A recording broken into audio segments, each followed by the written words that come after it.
கர்த்தருடைய பரிசுத்த நாமம் மகிமைப்படுவதாக. இந்த நாளிலும் இந்த காலை வேளையிலே கர்த்தர் நம்மை அவருக்கு பலப்படுத்தும்படியால் நமக்கு தருகிற வார்த்தை ஆதியாகமம் அதனுடைய 16வது அதிகாரம் அதனுடைய 1வது வசனம். ஆபிராமுடைய மனைவியாகிய சாராய்க்கு பிள்ளை இல்லாதிருந்தது. எகிப்து தேசத்தாளாகிய ஆகார் என்னும் பெயர் கொண்ட ஒரு அடிமை பெண் அவளுக்கு இருந்தாள். கர்த்தருடைய பரிசுத்த நாமம் மகிமைப்படுவதாக.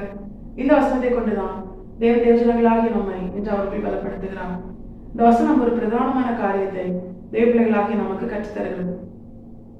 இந்த சம்பவம் நம்ம எல்லாருக்குமே தெரியும். ஆண்டவராகிய இயேசு கிறிஸ்து வெளிப்படும்படியால் தேவனால் தெரிந்து கொள்ளப்பட்ட பரிசுத்த சந்ததியில் பிரதானமான ஒரு கணவன் மனைவிதான் ஆபிரகாமும் சாராளும். 75 வயதிலே தேவன் ஆபிரகாமுக்கு தரிசனமாகி, நான் உனக்கு ஒரு சந்ததியை கொடுப்பேன் என்று சொல்லி அவனை அவர் காண்பித்த தேசத்திற்கு கொண்டு வந்து அங்கே குடியிருக்க பண்ணினார். ஆனா அந்த ஆபிரகாமையும் சாராளையும் குறித்து வேதம் சொல்கிறது, அவர்களுக்கு பிள்ளை இல்லாதிருந்தது. சிம்பிளா சொல்லணும்னா, நான் உனக்கு ஒரு சந்ததியை தருவேன் என்று தேவன் அவனுக்கு வாக்குத்தத்தம் கொடுக்கிறார். அப்ப ஆபிரகாமுக்கும் சாராளுக்கும் தேவன் கொடுத்த வாக்குத்தத்தம் இன்னும் வாழ்க்கையாக மாறவில்லை. தேவன் கொடுத்த வாக்குத்தத்தம் இன்னும் நிறைவேறவில்லை. தேவன் கொடுத்த வாக்குத்தத்தம் இன்னும் அவர்கள் கரத்திலே அவர்கள் பெற்றுக்கொள்ளவில்லை. ஆனா அதே நேரம் இந்த வசனம் இன்னொரு காரியத்தையும் சொல்லுகிறது.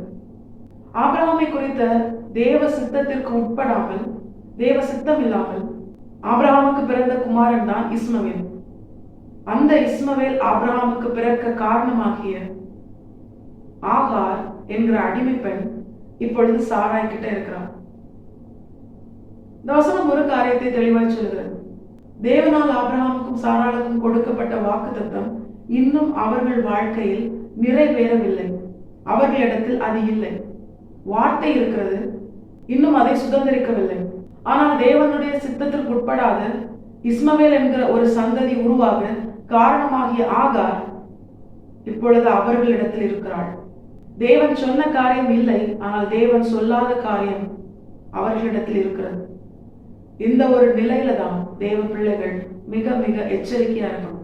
ஏன்னா இந்த நிலையில சாராள் எடுத்த ஒரு முடிவு ஒரு துஷ்ட மகனை அது பிறக்க செய்தது. வேதம் இஸ்மவேலை குறித்து அவன் துஷ்ட மகனாய் இருப்பான் என்று தெளிவாய் சொல்கிறது. தேவபிள்ளைகளாக நம்முடைய வாழ்க்கையிலும் இந்த சம்பவத்தை வைத்து தேவன் ஒரு பிரதானமான காரியத்தை எச்சரித்து உணர்த்துகிறார். அதுதான் நம்முடைய வாழ்க்கையிலும் தேவன் நம்மை முன்குறித்து அழைத்து நீதிமான்களாக்கி மகிமைப்படுத்தி இருக்கிறார். தேவபிள்ளைகளாகி நாம் ஒவ்வொரு நாளும் கர்த்தருடைய வார்த்தையினால் பலப்படுகிறோம். அநேக வாக்கு தத்தங்களை தந்திருக்கிறார். ஆனால் நம்முடைய வாழ்க்கையில நாம் பெற்றுக்கொண்ட எல்லா வாக்கு தத்தத்தையும் நாம் சுதந்திரித்துக் கொண்டோமா அப்படின்னு கேட்டா நிச்சயமா இல்லை. இன்னும் அநேக வார்த்தைகளை நாம் சுதந்திரிக்கும்படியாக காத்திருக்கிறோம். இப்ப இந்த நிலையில வார்த்தையை பெற்றுக்கொண்ட நாம் இன்னும் சுதந்திரிக்காமல் காத்திருக்கிற அந்த நிலையில் நாம் எந்த காரியத்தை குறித்து எச்சரிக்கையா இருக்க வேண்டும் தெரியுமா? நமக்கு தேவன் தந்த வார்த்தையை விட்டு நம்மை வழி விலகி போக செய்கிற அநேக காரியங்கள் நம்மிடத்தில், நம் அருகில் அது நிச்சயமா இருக்கும். கர்த்தர் கொடுத்த வாக்குத்தத்தம் இப்பொழுது சாராய் கிட்ட இல்லை. ஆனால் கர்த்தர் கொடுக்காத ஒரு கிரியை நடப்பிக்கிற அந்த ஆகார் இப்பொழுது சாராள் கிட்ட இருக்கிறார். இது ஆவிக்குரிய அர்த்தமாக தியானிக்கும் பொழுது தேவபிள்ளைகளாகி நமக்கு நம்முடைய தேவன் எச்சரித்து சொல்வது, நான் உனக்கு தந்த வாக்குத்தத்தம் அது ஏற்ற காலத்தில் தான் நிறைவேறும். ஆனா உன்னை பலப்படுத்தும்படியால் முன்னதாகவே நான் அதை உனக்கு தந்து விட்டேன். என்னுடைய பாதையிலே நீ நடக்கும்படியால் உன்னை ஒப்பு கொடுக்க, நான் உனக்கு வைத்திருக்கிற திட்டத்தை குறித்து நீ அறிந்து கொள்ள, அதை வார்த்தையாக வாக்குத்தத்தமாக உன்னுடைய வாழ்க்கையில நான் முன்னதாக தந்துவிட்டேன் என்று தேவன் சொல்லுகிறார். அப்படி பெற்றுக்கொண்ட தேவ பிள்ளைகளாகி நாம் ஏன் இன்னும் வார்த்தையை தந்த ஆண்டவர் அதை நிறைவேற்றவில்லை என்று சொல்லி நம்மிடத்தில் இருக்கிற காரியங்களை நோக்கி வலதுபுறமோ இடதுபுறமோ நாம் சாய்ந்து போகாதபடிக்கு தேவ பிள்ளைகளாகி நாம் எச்சரிப்போடு கர்த்தர் தாம் சொன்ன வார்த்தையை ஏற்ற காலத்தில் நிறைவேற்றுவார் என்ற நிச்சயத்தோடு தேவ பிள்ளைகளாகி நாம் கர்த்தருக்கு காத்திருக்கணும். ஆண்டவர் தந்த வாக்குத்தத்தம் இன்னும் நிறைவேறல, இன்னும் என்கிட்ட அது இல்லை. அதனால என்கிட்ட இருக்கிற காரியத்தை நோக்கி, என்னை சூழ்ந்திருக்கிற காரியத்தை நோக்கி, எது எனக்கு சமீபமா இருக்கிறதோ அதை நோக்கி நாம் நம்முடைய பாதையை மாற்றி வழி விலகி போகாதபடிக்கு தேவபிள்ளைகளாகி நாம் எச்சரிப்போடு இருக்கணும். கர்த்தர் சொன்னாரே ஆனால் அதை அவர் செய்வார். ஆண்டவர் சொன்ன காரியத்தை நாம் செயல்படுத்த முற்படக்கூடாது, முயற்சிக்க கூடாது. ஏன் தெரியுமா? தேவன் நமக்கு தருகிற வாக்கு தத்தங்கள் நம்முடைய திராணிக்கு மேலானதா இருக்கும். ஆடு மேய்த்துக் கொண்டிருந்தவனை ராஜாவாக சிங்காசனத்தில் அமர்த்தும்படியான அபிஷேகத்தை அவன் தலையிலே தேவன் வைத்தார். தேவனே அதை செய்து முடித்தார். எங்கேயுமே தாவீது தன்னை ராஜாவாக உயர்த்தும்படியாய் தன்னுடைய சொந்த முயற்சியில எந்த ஒரு காரியத்தையும் செய்யவில்லை. அதனாலதான் தாவீதால தேவன் குறித்த காலத்திலே தேவன் தனக்கென தந்த வாக்கு தத்தத்தை சுதந்திரிக்க முடிந்தது. தேவர்களாக நம்முடைய வாழ்க்கையில் அப்படித்தான்.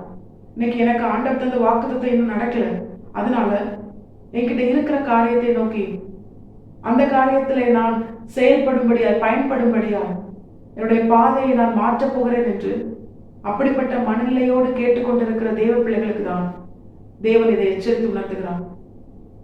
எப்பொழுது ஒரு தேவ பிள்ளை தேவன் தனக்கு தந்த வாக்கு தத்தத்தை விட்டு இன்னும் அது நடக்கல அப்படின்னு சொல்லி வார்த்தையை விட்டு தனக்கு தோன்றுகிற பிரகாரம், தன்னை சூழ்ந்திருக்கிற ஜனங்கள் சொல்லுகிற பிரகாரம் வழி விலகி மனமும் மாமிசம் விரும்புகிற பிரகாரம் உலக மாமிசம் பிசாசு இப்படிப்பட்ட காரியத்திற்கு உட்பட்டு போகிறார்களோ அவர்களுடைய முடிவு துஷ்டத்தனமாய்த்தான் இருக்கும். தேவர்களாகி நாம் இதை உணர்ந்தவர்களாய், வாக்கு தத்தத்தை தந்தவர் வாக்கு மாறாதவர், நம்மை மறவாமல் நினைவு கூறுகிறவர், நல்ல தேவன், நல்ல தகப்பன், நிச்சயமாய் நம்மை கைவிடவே மாட்டார். தேவன் தந்த வாக்கு தத்தத்தை அவர் தம்முடைய ஏற்ற காலத்தில் தான் நிறைவேற்றுவார். மனுஷனுடைய கோபம் தேவனுடைய நீதியை நடப்பிக்க மாட்டாது. நம்ம அவசரப்படுறதுனால தேவன் தம்முடைய காலத்தை, தாம் குறித்த வேளையை மாற்ற மாட்டார். தேவ பிள்ளைகளாகி நாம் நம்முடைய தேவனை நன்றாய் அறிந்திருக்க வேண்டும். அவர் எல்லாவற்றையும் அதின் காலத்தில் நேர்த்தியாய் செய்கிறவர். தேவன் குறித்த காலத்திலே தேவனால் தரப்பட்ட வாக்குத்தத்தம் நிறைவேறினால் மட்டுமே அது நேர்த்தியா இருக்கும்.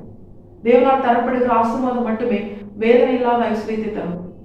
தேவனால் தரப்பட்ட வாக்குத்தத்தத்தை பற்றி கொண்டு சொன்னவர் சொன்னதை ஒரு எழுத்தின் உறுப்பு கூட மாறாதபடிக்கு தம்முடைய ஏற்ற காலத்தில் நிறைவேற்ற வல்லவராய் இருக்கிறார் என்கிற நிச்சயத்தோடு தேவ பிள்ளைகளாக்கி நாம் கர்த்தருக்குள் மகிழ்ந்து களி கூறுகிறவர்களாய் நம்முடைய தேவன் மகிமைப்பட நாம் நம்மை முழுமையாய் கர்த்தரை பாதத்திலே அர்ப்பணிப்போம். கர்த்தர் இந்த வசனத்தை கேட்டு நம் அனைவரையும் ஆசீர்வதித்து வழிநடத்துவாராக. கர்த்தரை பரிசுத்த நாம் மட்டுமே மகிமைப்படுவதாக. மாராநாதா இயேசு வருகிறார். அழுத்தமாம் பிறரை அழுத்தப்படுத்துவோம். ஆமென்.